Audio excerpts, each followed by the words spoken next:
Hi friends, எல்லோரும் எப்படி இருக்கீங்க? ரொம்ப ரொம்ப சந்தோஷமாக இருப்பீங்கன்னு நம்புகிறேன்.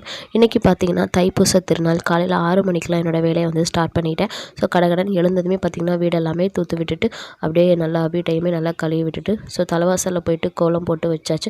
அடுத்தா பார்த்திங்கன்னா நம்ம சாமி படத்துக்கு முன்னாடியுமே பார்த்திங்கன்னா அழகாக கோலம் போட்டாச்சு.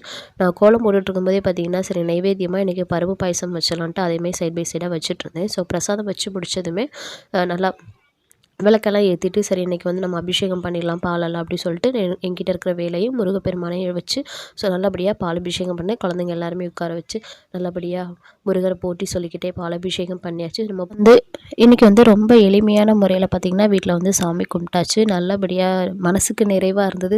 பால் அபிஷேகம் பண்ணி முடித்ததுமே தீப ஆரத்தி வந்து சுவாமிக்கு காமிச்சாச்சு. அப்படி தீப ஆரத்தி காமிச்சு முடித்ததும் அடுத்த சாமிக்கு மறுபடியும் சந்தன குங்குமம் எல்லாமே வச்சு சாமியை வந்து இருக்க இடத்துல எடுத்து வச்சுட்டேன். எடுத்து வச்சதுக்கப்புறமா விளக்கு எல்லாமே ஏற்றி இன்றைக்கி வந்து கண்டிப்பாக வெற்றிலை தீபம் போட்டுடலாம் அப்படின்ட்டு ரொம்ப நாள் ஆச்சு வெற்றிலை தீபம் ஏற்றி சரி இன்றைக்கி தைப்பூசம் கண்டிப்பாக போட்டுறணும் அப்படின்ட்டு வெற்றிலை தீபமே ஏற்றிட்டு கந்த சஷ்டி கவசம் இன்றைக்கி நல்லபடியாக பாடி முடிச்சாச்சு. குழந்தைங்க எல்லாமே பக்கத்தில் வச்சு தான் நம்ம வந்து இது எல்லாமே பண்ணேன். அப்போ தான் அவங்களுக்கும் தெரியும் இல்லைங்களா. அதுக்கப்புறமா நல்லபடியாக சாமி கும்பிட்டோம். நீங்கள் எல்லாம் கோயிலுக்கு போனீங்களா, வீட்டில் சாமி கும்பிட்டீங்களா அப்படின்றத மறக்காமல் சொல்லுங்கள். இந்த வீடியோ பிடிச்சா லைக் பண்ணுங்கள். இது வரைக்கும் பொறுமையாக பார்த்ததுக்கு ரொம்ப நன்றி.